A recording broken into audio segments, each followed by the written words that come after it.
There's a moment just before the car door clicks shut, when you still think you're in control. Emily Navarro thought that moment would last longer.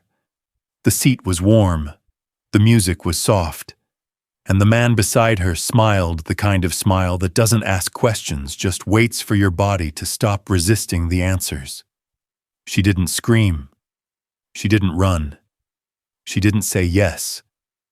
But when the door locked, something began. Not a crime, not a confession, a session. And by the time she realized, she wasn't the only one who'd sat in that seat under that light hearing that same question. Do you believe in things that don't need to be said? Julian Reyes didn't raise his voice. He didn't force her. He just leaned in close enough, turning silence into a tool. She didn't scream. She didn't open the door.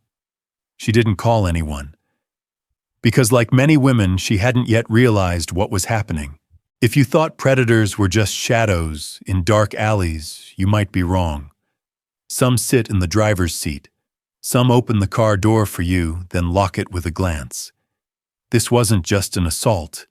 It's a slice of a system cloaked in recommendation algorithms, fake profile pictures, and chats that start with an emoji. A world where safety lasts only until the next swipe. And sometimes it ends with a door lock you didn't pull up in time. Have you ever gone on a date through an app? Have you ever thought, if you were in that situation, you'd react differently? Let me take you back before the moment Emily stepped into that gray sedan that night. To understand what really happened, we have to start with why she got into his car in the first place. The car's interior light was still on. Not bright enough to reveal everything, but enough to blur the edges. Emily Navarro couldn't pinpoint when she stopped breathing. Not because her throat was squeezed, but because she could no longer tell where her consent ended and where everything veered off course. She sat still. Her hands rested on her skirt, as if keeping it from wrinkling. The seat warmed quickly, not from the heater, but from his hand, which hadn't moved since it first settled there. Julian Reyes wasn't rushed. He slid his seat back, tilted his head, and spoke as if this were a date still unfolding. His voice was smooth like the silk lining of a ring box, except in that box there was nothing sparkling, only the weight of her silence. "Are you cold?" he asked, while his warmth drained every reflex from her. Outside was a parking lot behind a closed restaurant. No one saw. No one heard. The car became a small world where her will was folded like a side mirror. Emily had always thought she'd know how to say no. But that night, the only no she managed was in her mind. And the most terrifying part, he didn't need her to say yes. There was a moment, so brief, when she reached for the door handle. But Julian saw it. Just one look. No threats. No grabbing.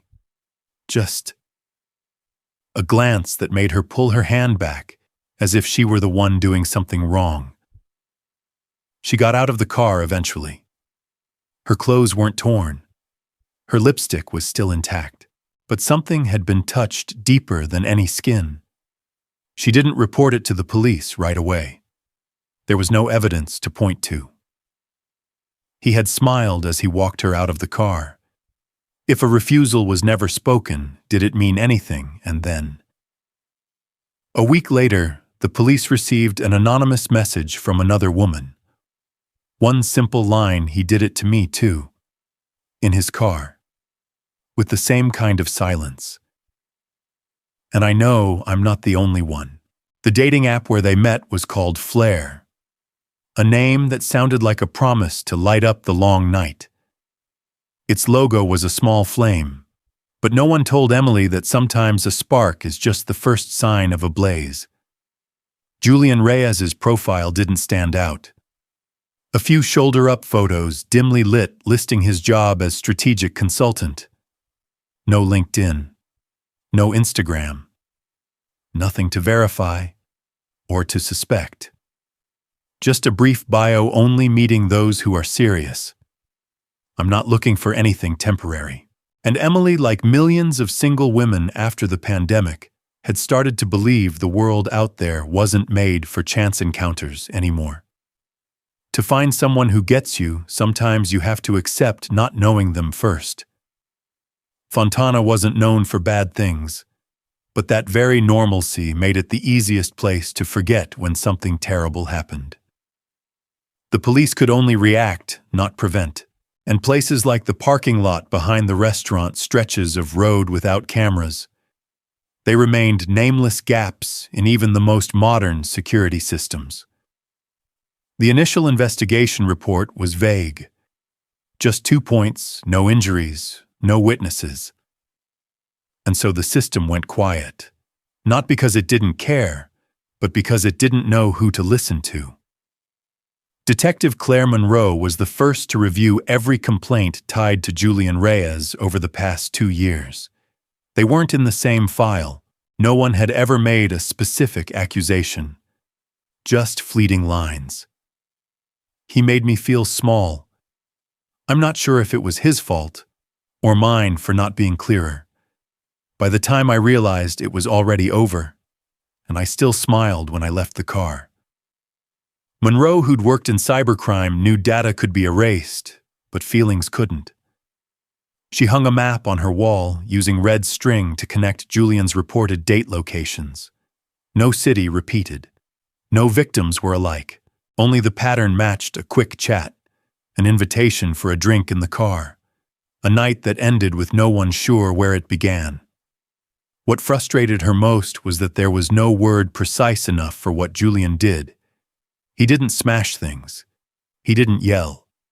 He left no marks. He just knew how to make someone unable to speak. And the world lacked a term short enough to describe it without making listeners turn away. On a Thursday evening nearly 2 weeks after Emily's incident, Flair sent a notification about a user near you. His name, Julian Reyes. Distance less than 2 kilometers. His invitation to connect, looking for someone who gets the loneliness after 10 p.m. Emily saw the notification while waiting for coffee at a gas station. Her hand trembled slightly, but what scared her more was that her heart didn't race. It beat steadily, too steadily, as if her body had grown used to this. She didn't report him. She didn't block him. She took a screenshot, then turned off her phone. Meanwhile, in an unmarked office at the Fontana Police Department, Detective Claire Monroe was reviewing a small piece of evidence from an anonymous email data pull. She noticed a detail no one had caught before: 3 victims at different times and in different cities reported Julian asking them the same question. Do you believe in things that don't need to be said? It sounded like a personal philosophy, but Claire knew it was a psychological code, a manipulation tool, a way to test boundaries without crossing them, just enough to make someone doubt the boundary existed. She started digging into administrative records from a federal database. Then she found a traffic citation. In 2021, Julian Reyes was stopped for keeping his car's interior light on too long in a public parking lot near a small medical clinic in Riverside. No one investigated. No one followed up. The woman in the passenger seat at the time said nothing, only muttering, "I'm fine," while staring at the floor. Claire printed a photo from the parking lot's security camera. The face was unclear, but the woman's posture, clutching the seatbelt even though the car was parked, matched Emily's in the photo attached to her anonymous email. Claire pinned the image to her board. For the first time in weeks, a thought took shape. Maybe he has a habit. Not a place, not a time, but a look. Back to Emily. She received a message from a new account. Name Adam M. Profile picture a faceless sunset. The message read, "I've been thinking about you. That night was special. Maybe we should talk again. But this time, listen to your body. Don't let your mind hold it back. Nothing overtly sexual. But each word felt like fingers tapping on the memory she wanted to erase. Emily didn't respond, but she knew she couldn't stay still. For the first time since the incident, she Googled "report sexual assault with no evidence." The first page showed a single line: "You don't need to prove you're right. You just need to start with your own truth."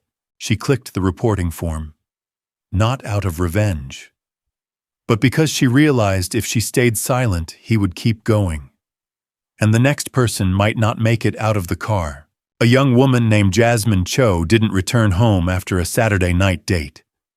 She had told her best friend she was meeting someone pretty interesting from flair at a small bar near Sierra Avenue. Her last message, sent at 9:48 p.m., read, "His car's nice. The leather inside is so soft. I'll tell you about it later." But Jasmine never got to tell later. At 9:54 p.m., a camera outside the bar captured her getting into a gray sedan. The car didn't leave the lot right away. It sat there for nearly 23 minutes. The interior light flicked on, then off. No one got out. By morning, the car was gone. And so was Jasmine. Detective Claire Monroe received the report at 6:12 a.m. She immediately recognized the pattern, the timing, the location, the car lingering in the lot. She ordered the investigation team to pull GPS data from automated toll systems around Fontana. Meanwhile, Emily Navarro received an anonymous message. Just a photo, a cheap small comb left on a passenger seat with a few long, dark hairs caught in it. No text, no address. Emily stared at the image for 7 minutes. She didn't know why it was sent to her, but something stung like a whisper she'd heard before. She reopened Julian's old messages and found a detail that seemed trivial at the time. "I like girls who keep their hair neat. The smell of Pantene in the car makes you want to remember it forever." Jasmine used that exact shampoo. She'd mentioned it in an Instagram story 3 weeks earlier. Emily started connecting the dots. She sent the comb photo to the police through a special contact line for victims hesitant to give their names. For the first time, she included her real name.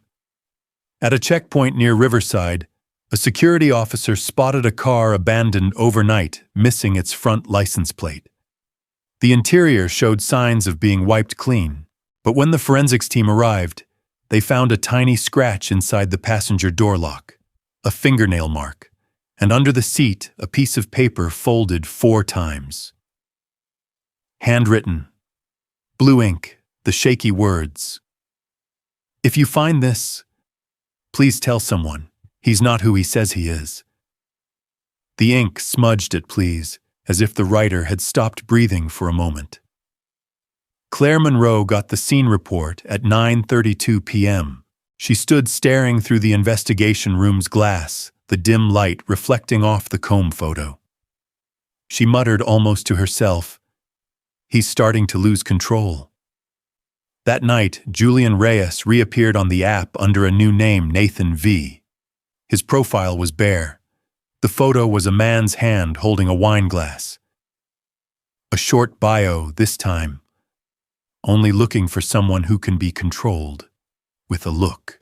Incident report: Jasmine Cho missing person. Date: Saturday, May 17, 2025. Last contact, 9:48 p.m. via text to friend. Details: victim met suspect through Flare app. Last seen entering gray sedan at 9:54 p.m. Sierra Avenue bar. Car remained in lot for 23 minutes. No further contact. Evidence: comb with dark hairs. Anonymous photo sent to Emily Navarro. Handwritten note found in abandoned vehicle. "If you find this, please tell someone. He's not who he says he is." Suspect: Julian Reyes, alias Nathan V. Active Flare profile with new photo and bio.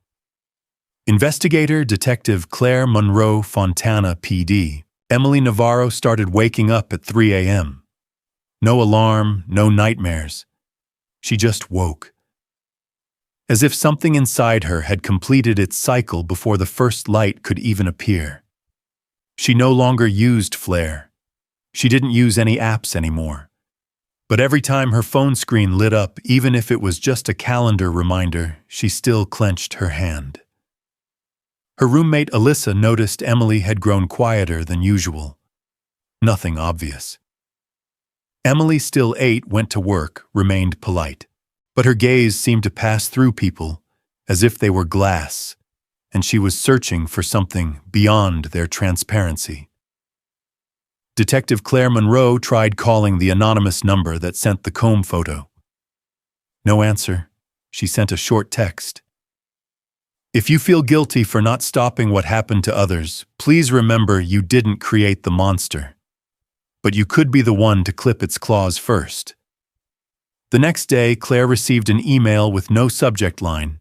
Its single sentence read, "I won't let him choose the next one." No signature. But Claire knew it was Emily. As for Jasmine, no one had found her yet. A few scraps of evidence surfaced: hair and earring lodged in a seat crevice, a dried coffee stain crusted near the gearshift. Not enough to press charges. Not enough to call clear proof. But Claire knew this case wasn't like the others. Julian was leaving traces, and for someone who once controlled everything, that was often a sign of cracks forming within. On a rare sunny Sunday afternoon, Emily visited her family. Her mother made red bean soup, the dish Emily used to complain was bland as a child. This time she finished it. Said nothing. Just set her spoon down and gave a faint smile. Her mother asked, "You doing okay lately?" Emily nodded, but then her eyes lingered on the car parked out front, the family's old Camry, and for the first time she blurted out, "Mom, if one day I did something that embarrassed the family but saved someone else, would you be mad?" Her mother looked at her longer than usual. She didn't answer. She just reached out and stroked Emily's hair, a slow, lingering touch. No words needed. That night, Emily slept at home. But she didn't turn off the light. Julian Reyes still hadn't been caught. And in a city nearly 30 kilometers from Fontana, Angela Boyd, 27, was texting someone named Nathan V. They planned to meet the following weekend. She wrote, "Do you like talking in the car? I think it's more private." Julian replied within 5 seconds, "Absolutely. The passenger seat is always for someone I trust." Claire Monroe stepped into a gray building tucked behind the city's data center, a place most called the Archive. No signage, no visible cameras. But it housed every semi-public report from apps registered in California, including Flare. She flashed her investigator badge. The receptionist glanced at it, typed a few lines, and pointed to basement level 2, vault 3C. Claire stayed silent, but her mind was on alert. She knew anything buried 2 floors underground wasn't meant to see the light. In Vault 3C, amid hundreds of electronic document crates and hard drives, she found a label, Archive Tag FLRX12, an unpublicized code. Inside was a 3-year behavioral analysis report on Flare users. The first line stopped her cold, anomalous pattern: detected user ID 147A9, suspected behavioral looping. Flagged for internal review, March 2022. Status: no further action. That user was Julian Reyes. Flare had detected something off.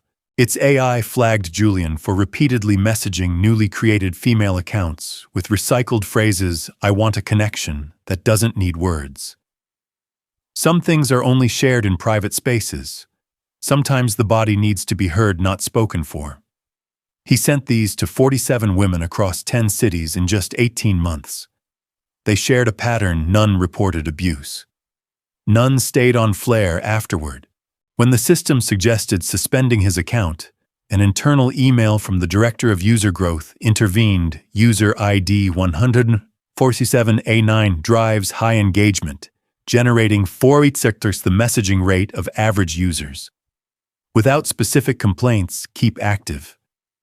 We can't keep losing customers over unverified predictions.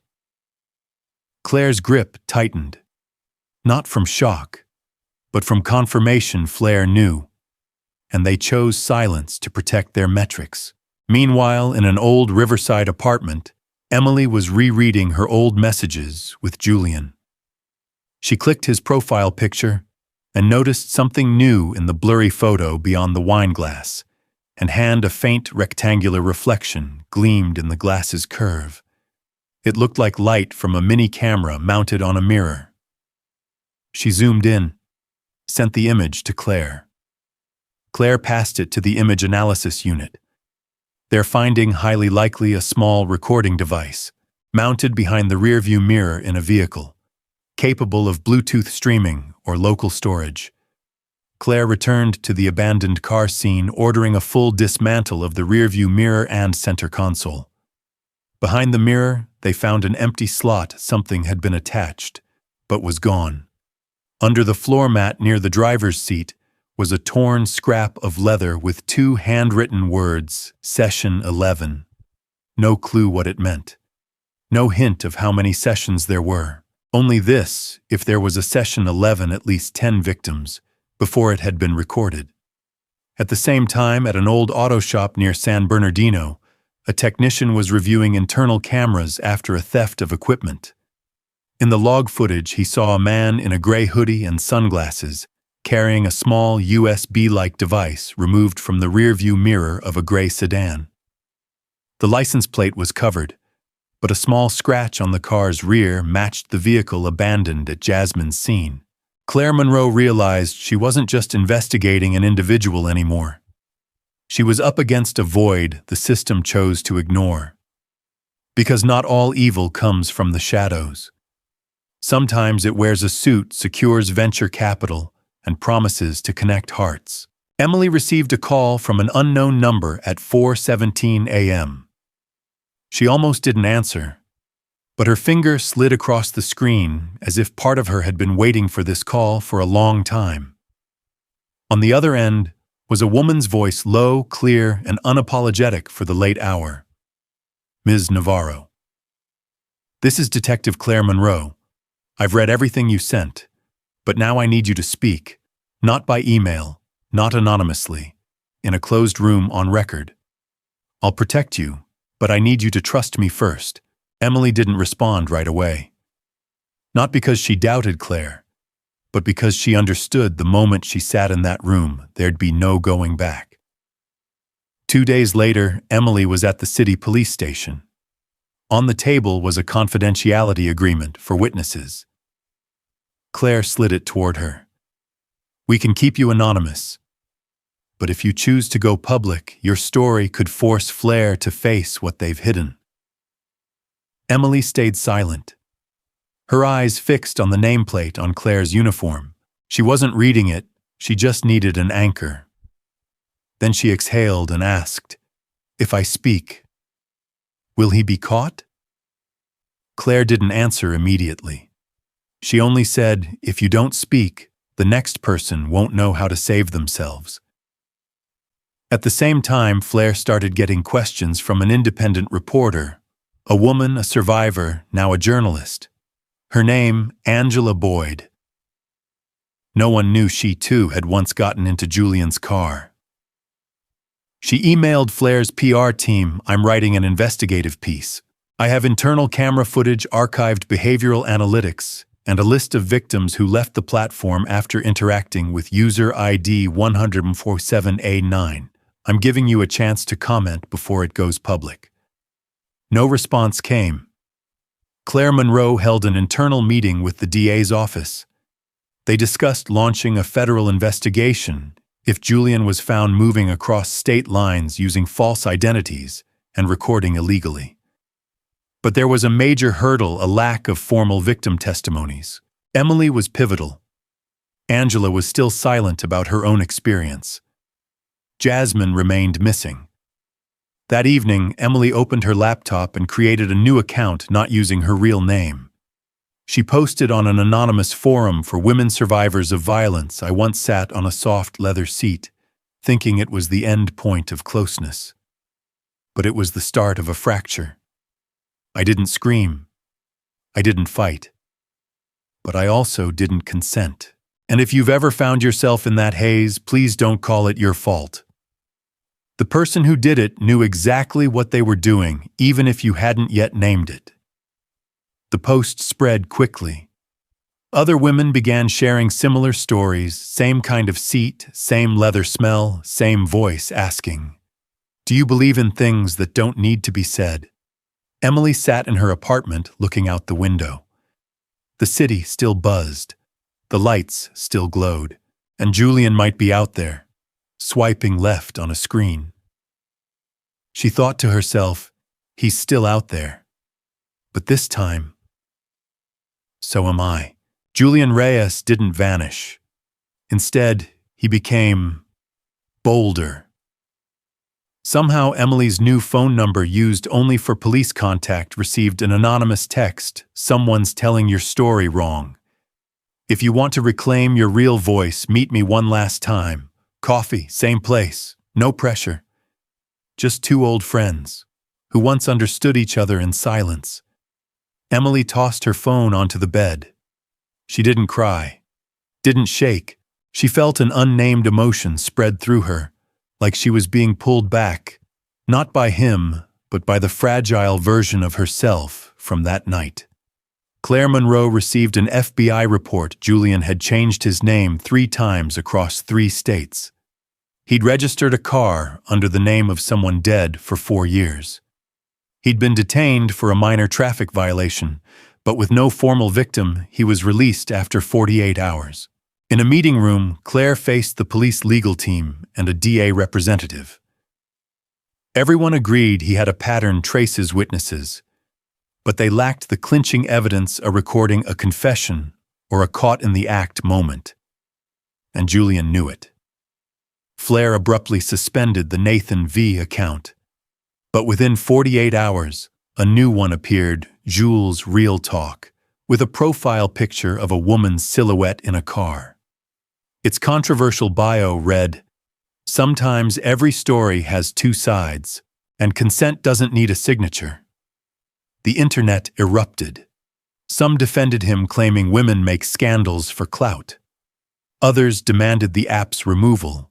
Others stayed silent, as they often did. Emily read the comments not with pain, but with a chill. Not from fear, but from realizing not everyone wants the truth. Some just need a reason to disbelieve, and that's enough. Claire suggested something bold to Emily set a trap, not to catch him, but to make him reveal his need for control. They created a fake account, Renee, with a photo from a public database tailored to Julian's victim profile. Renee started chatting with Jules Real Talk. Slowly, carefully, not suggestive. Just asking, "Have you ever hurt anyone?" Julian replied after 1 minute 12 seconds. "Everyone has a past. But what matters is which part you choose to believe."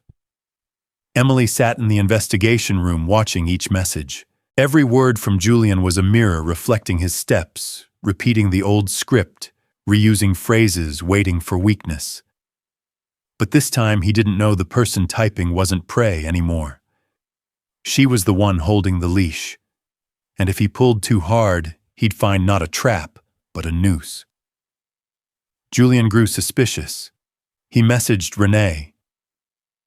"It feels like someone else is writing this story for you, doesn't it?" Emily read it, smiled faintly, and for the first time she replied from the fake account, "No. But maybe. This time you're the one being written." Operation Renee Sting. Objective: elicit incriminating statements from suspect Julian Reyes, aka Jules Real Talk, via controlled interaction. Method: create fake Flair account Renee with profile matching suspect's victim preferences. Engage in monitored messaging to provoke self-incriminating responses. Key messages logged. Renee: "Have you ever hurt anyone?"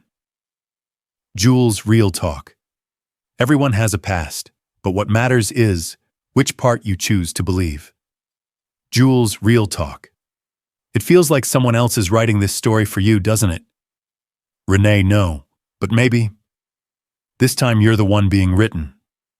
Status suspect shows signs of suspicion. Continue controlled engagement. Lead detective Claire Monroe, Fontana PD collaborator Emily Navarro. Julian Reyes vanished from the digital map for 36 hours. No signals, no transactions, no updates from any app. Even Flair, despite locking his account, still tracked some background data, and for the first time, they couldn't trace him.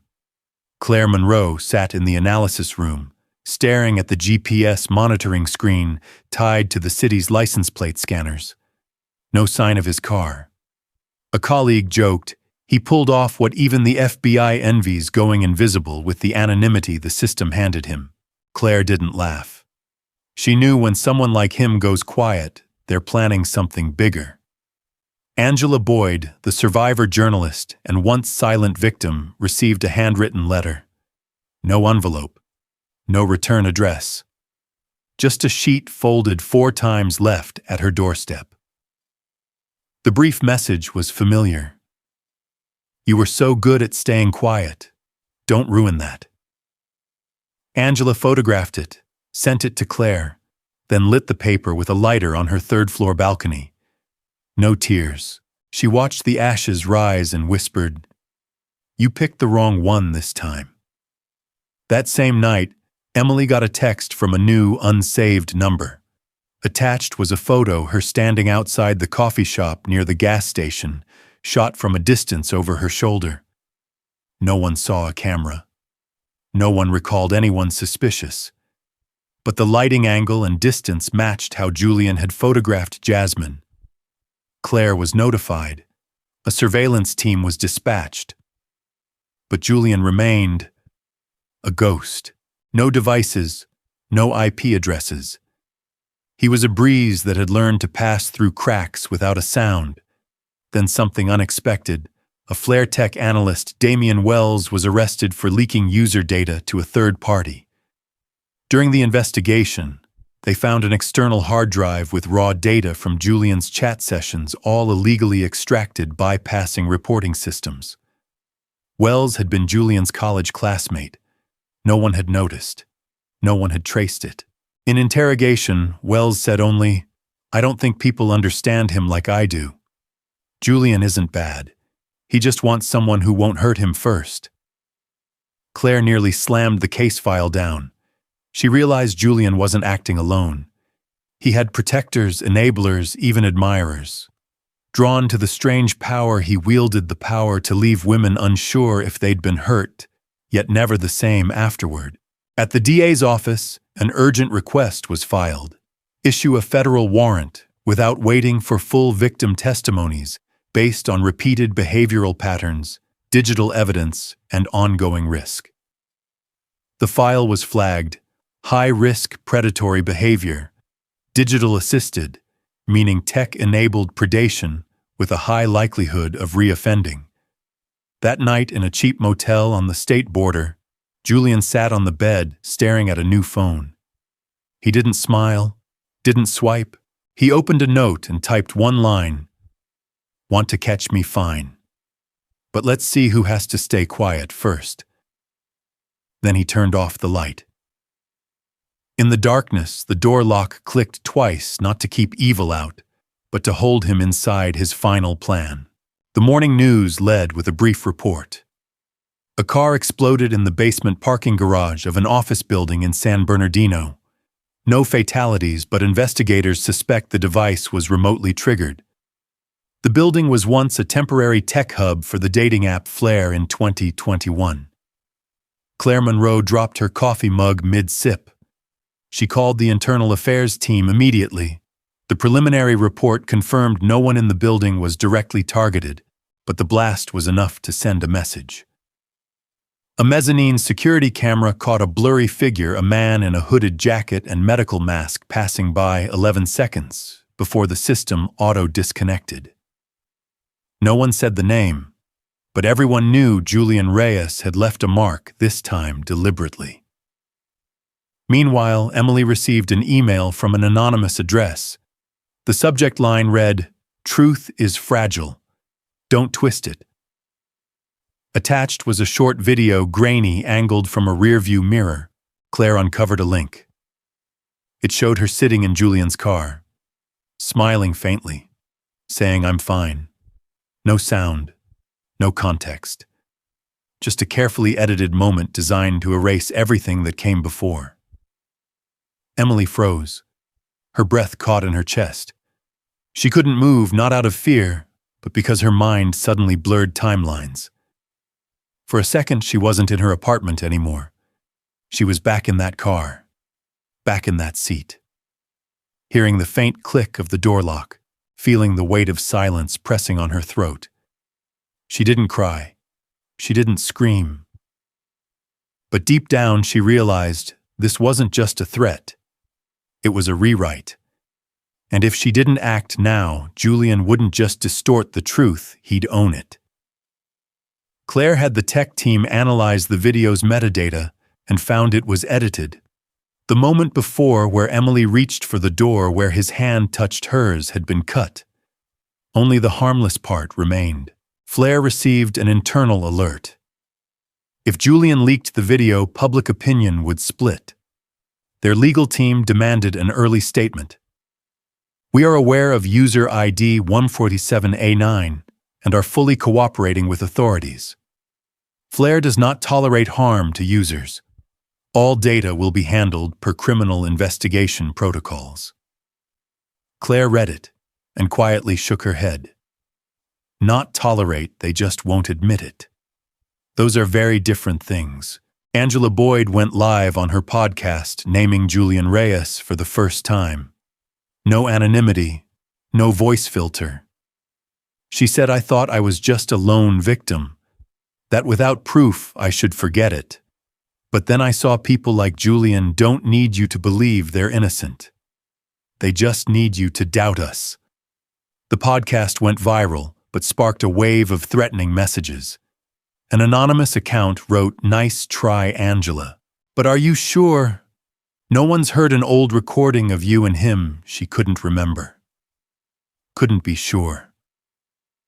But the uncertainty was enough to make her heart skip a beat for the first time in months. Claire sat alone in her office, the light dim. She replayed Julian's video to Emily in slow motion. Then she noticed something in the car's reflective glass. In the top left corner, a small paper was taped to the ceiling. It appeared for just 0.8 seconds. She paused and zoomed in. The handwritten text reversed but clear, Session 11. Begin. Claire knew this wasn't a threat. It was a system, a process, a series. Julian wasn't just acting on impulse. He had a schedule, victims, digital files, and maybe a final session.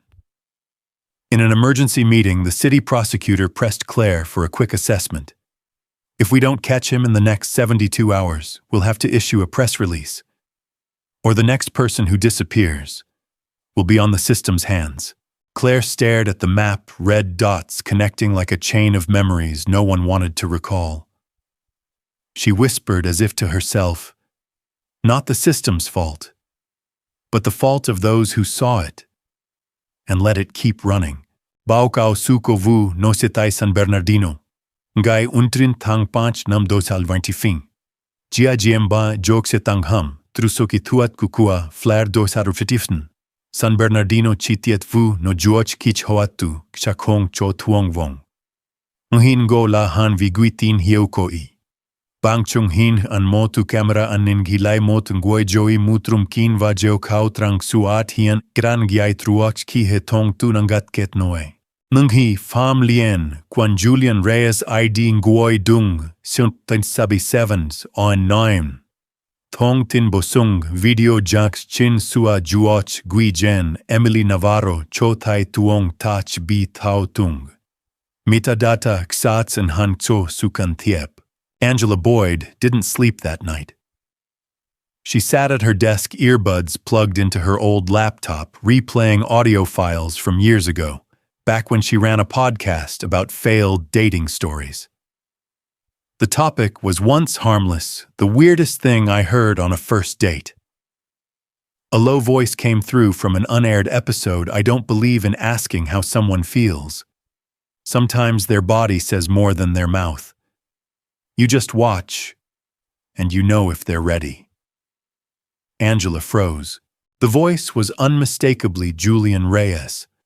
She hadn't realized it then. He'd used a different name, Lauren. Sent the voice clip via Instagram asking to share a fun story. She never used it, just saved it with hundreds of other unused clips. But now that voice was evidence. Angela extracted the audio and sent it to Claire with a single subject line. I think he just incriminated himself. Claire received the file at 2:16 a.m. She played it on speaker 3 times, noting male voice low clear with phrasing matching the pattern reported by victims. For the first time, they had unedited original evidence. She sent it to the department's audio forensics team.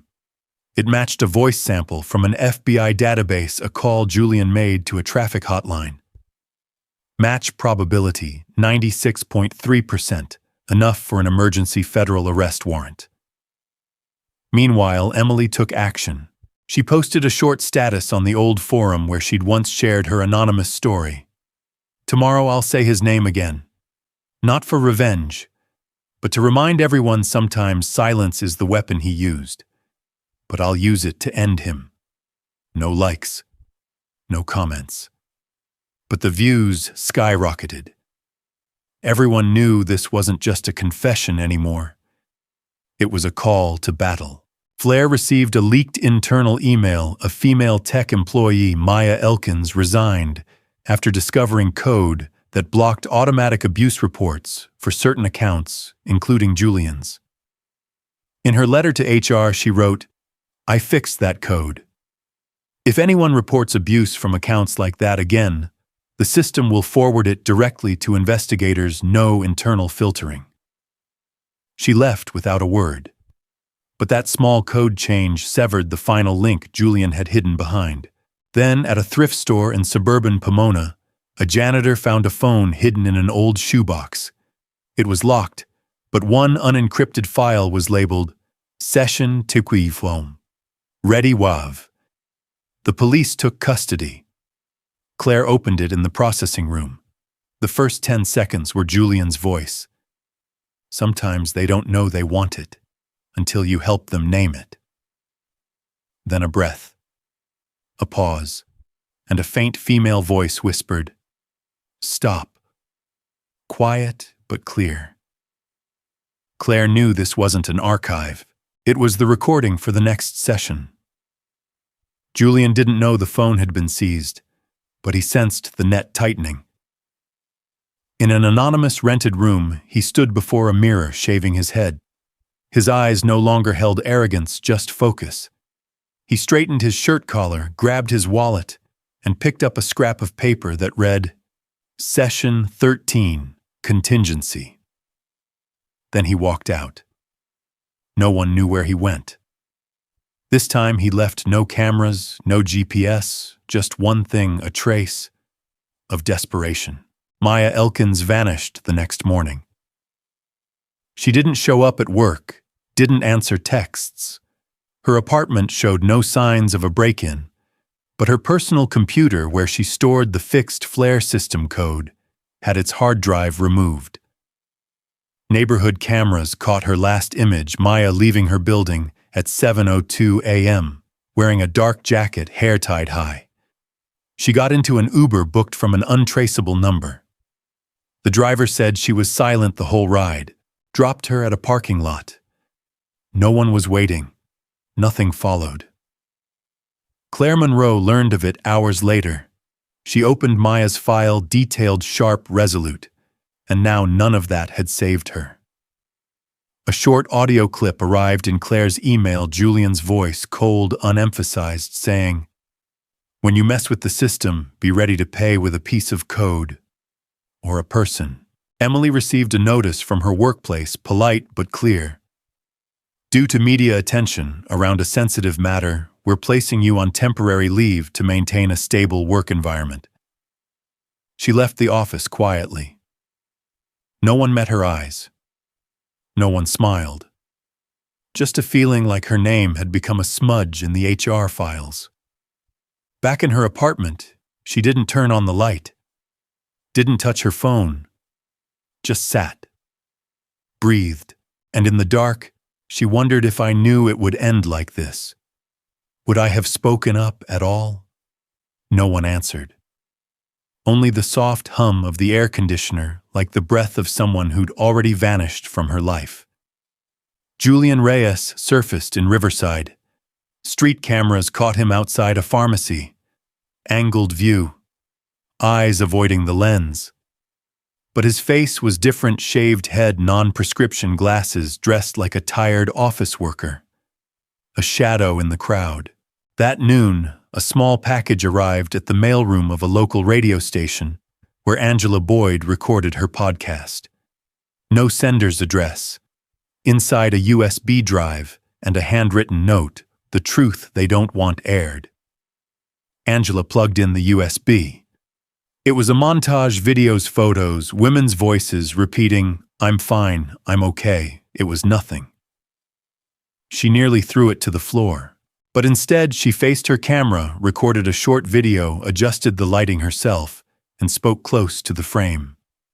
"No. That's not the truth. It's the version he wants us to believe." She uploaded it to every platform she had unfiltered, unedited. Hours later, she got word her office's glass door was shattered with a brick. Scrawled in red on the wall, "Shut up or be next." Claire Monroe, who'd stayed calm through the most complex murder cases, sat silent in her office for nearly 30 minutes, not writing a word.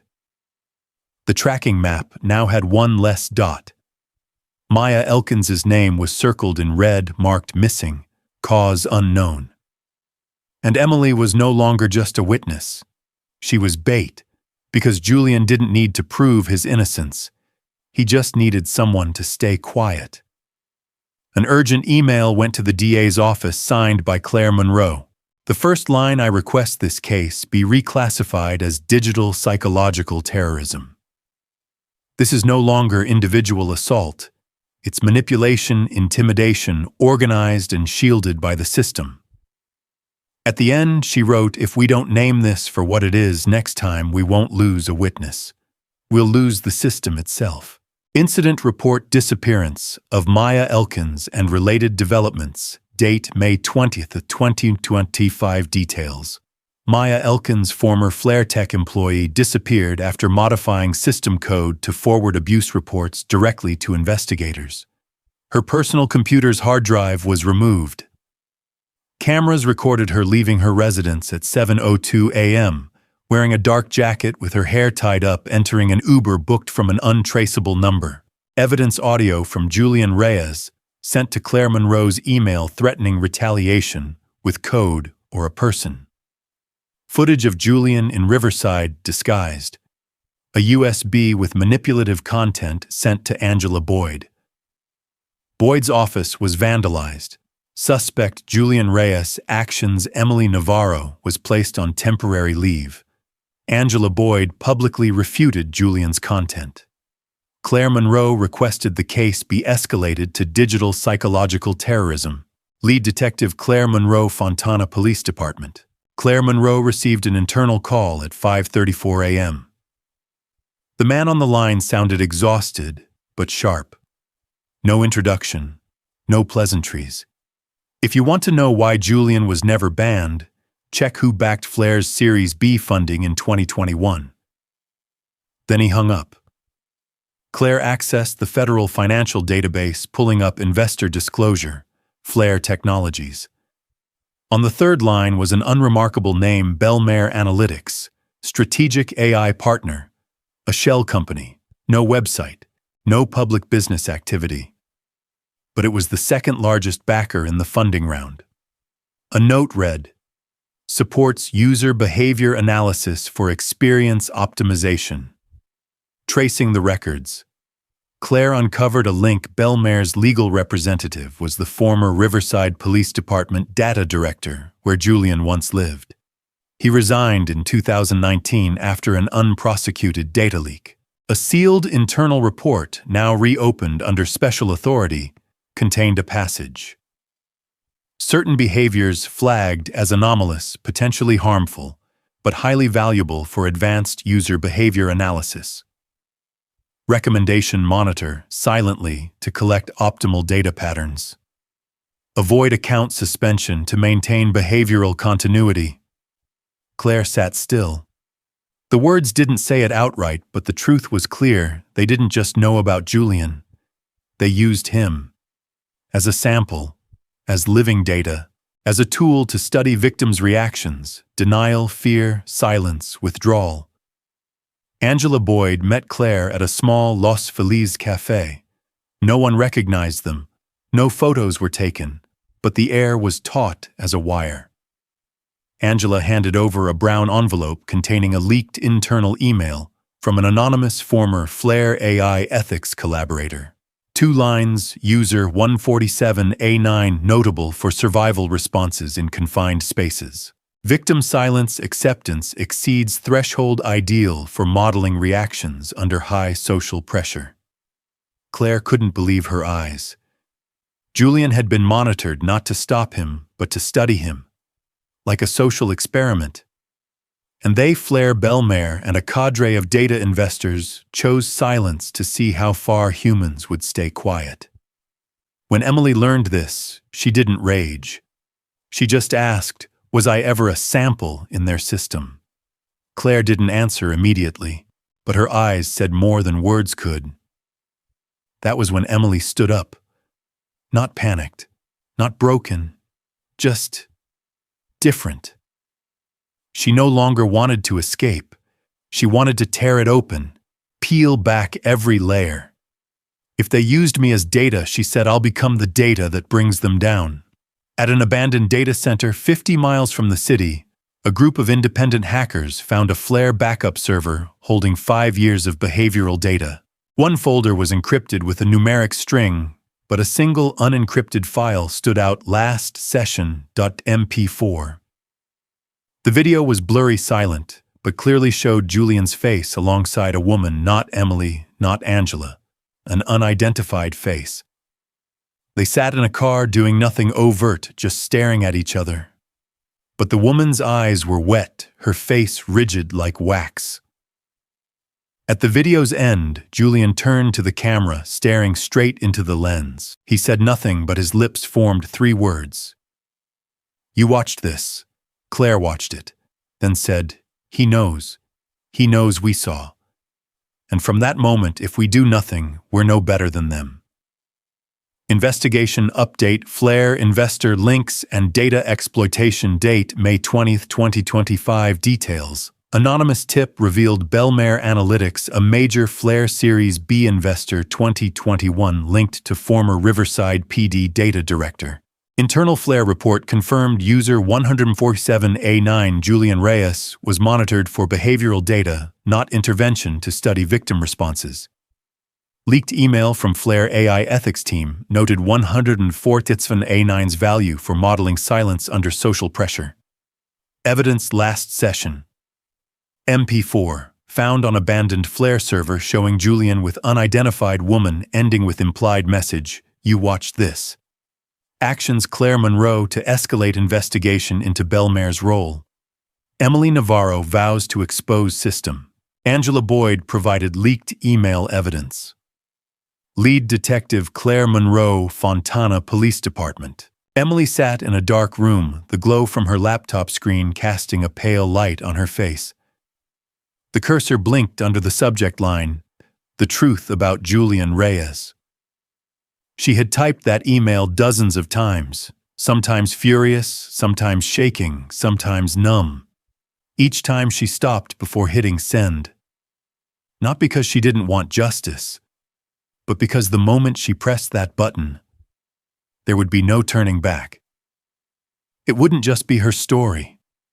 It would be everyone's judgment. Her silence had protected her from being disbelieved.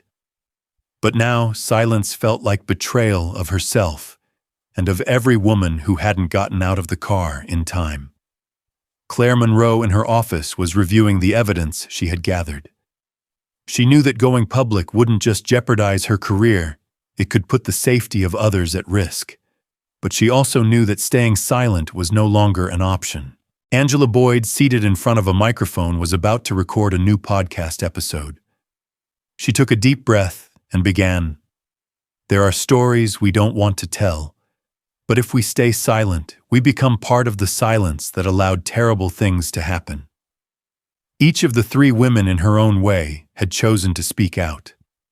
Not for justice alone, but because they understood silence doesn't keep you safe, it keeps him hidden. The system, once a shield for people like Julian, was beginning to crack. Questions were asked, demands made, and eventually the weight of their voices forced the authorities to act. Julian Reyes, once a shadow lurking behind a steering wheel, had nowhere left to disappear. And he knew his time was running out. Angela Boyd sat before the microphone in the dim recording studio. No crew, no script, just a red light blinking like a pulse, steady, insistent, alive. She pressed record. There are stories we don't want to tell. Because once they're spoken, they don't just live outside of us, they demand to be heard. They don't stay buried. They pull others out with them. She let the quiet stretch, then softer. But if we stay silent, we become the silence he hides inside. She leaned into the mic. Emily spoke, and hundreds followed. Women who thought they were alone until they saw their reflection in someone else's story. Angela glanced at the chair across from her, empty, waiting, symbolic. If you're listening and something inside you moved even slightly, don't turn away. Leave a comment. Share this episode. Not for us, but for the one person still blaming herself in the dark. She leaned back. Her voice fell to a whisper, almost like a promise. And if you choose to stay, not to consume, but to witness, hit subscribe. Because sometimes the bravest thing you can do is simply to keep listening. Then she stopped the recording. But the silence left behind didn't feel empty. It felt heard, like a pause before something long overdue begins. Elsewhere, Claire Monroe stood alone in her office, eyes locked on the investigation board, a constellation of victims, cities, and red string. She didn't smile. But for the first time in months, she exhaled without guilt. Julian Reyes, after his arrest, had said very little. But in one final interrogation, he looked Claire in the eye and muttered, "You've won." It wasn't defiance. It was resignation, the last sentence of a man who had finally run out of ways to rewrite the ending. In a world where silence had once been the most dangerous weapon, one voice had fractured the pattern. And when one person breaks the silence, others follow. Because she didn't scream. She didn't run. But the silence she carried echoed louder than any alarm ever could.